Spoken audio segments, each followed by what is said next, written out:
Les clubs Rotary existent depuis plus de 100 ans à travers le monde.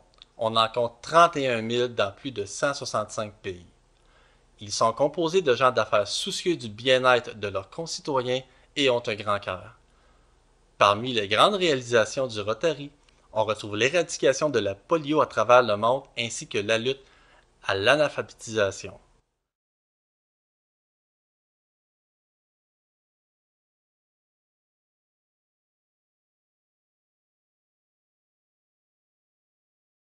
De remonter finalement à la source du cœur, d'aller voir que l'être humain, cet être-là qui des fois a pu produire des gestes blessants, ben, il était lui-même blessé. Et quand les jeunes comprennent ça, euh, je crois qu'ils sont armés pour la vie et ça les rend capables de pardonner. Parce que j'ai vu un jeune de 5e année ici qui, après avoir partagé une blessure qu'il avait eue de la part d'un autre jeune, après avoir expliqué cette affaire-là, je le vois en pleurant sur le banc, je vais le voir et je lui demande, j'ai dit, ça fait encore mal cette blessure-là que tu as reçue?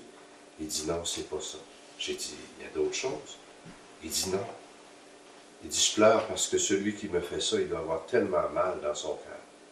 Il avait compris que la blessure qu'il a eue est peut-être même plus petite que celle que celui qui lui a donné avait.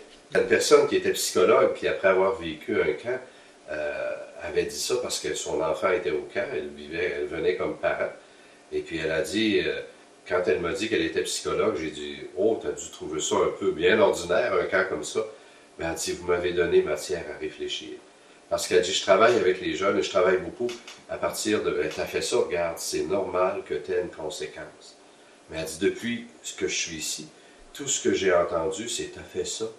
Qu'est-ce qui te fait assez mal en dedans pour que tu aies produit ça? Elle dit, je vais changer ma façon de travailler avec les gens parce que c'est ça la véritable façon de travailler. D'aller voir la cause de la blessure et non pas de rajouter une blessure parce qu'on revient par-dessus.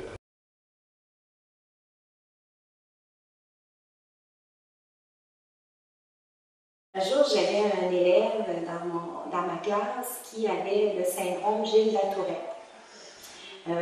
Ces enfants-là sont portés à avoir des tics nerveux qui peuvent être verbales ou qui peuvent être moteurs.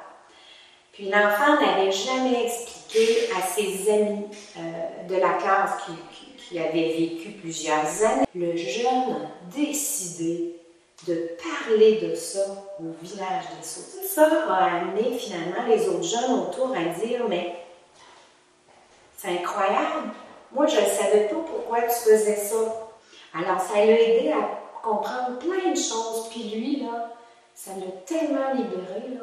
Et cet enfant-là qui avait quand même des problématiques importantes, bien aujourd'hui, là, il est aux études puis il veut enseigner. Donc, moi, je pense qu'avant son entrée au secondaire, ce qu'il a vécu là, lui a donné des ailes pour le reste de ses années.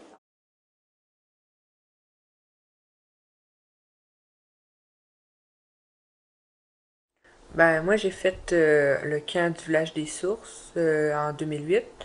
Puis je pense que ça a été une belle activité parce que ça m'a fait réfléchir à ce que je pouvais dire aux autres. Tu sais, des fois, ça peut être blessant, puis ça m'a fait réaliser que fallait que je fasse plus attention. On a fait amener un souper où on était des handicapés. Moi, j'avais les mains attachées dans le dos. Puis ça nous a fait apprendre qu'il fallait tout coopérer dans la vie pour arriver à quelque chose. Parce que si on s'entraide pas, on n'arrivera jamais à un bon résultat nécessairement.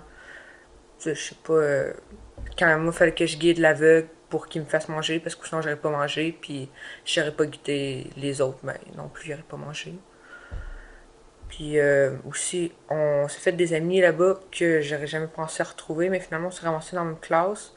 Puis à ce temps, c'est rendu des super bons amis, puis on se reparle souvent de ce qu'on a vécu là-bas. C'est des bonnes valeurs qu'on a eues. T'sais, puis aussi, on a fait un moment de silence aussi quand on était allé se promener dans le bois. Je pense que ça a aidé parce que à cette heure, ça m'aide à me faire. J'aime ça aller me ressourcer seul à quelque part, soit dans ma chambre ou dans la nature, parce que c'est bon aller se poser des questions aussi. Aujourd'hui, si j'ai fait ça comme il faut, si aller voir s'il faudrait que tu t'excuses à cause que tu as fait quelque chose de mal.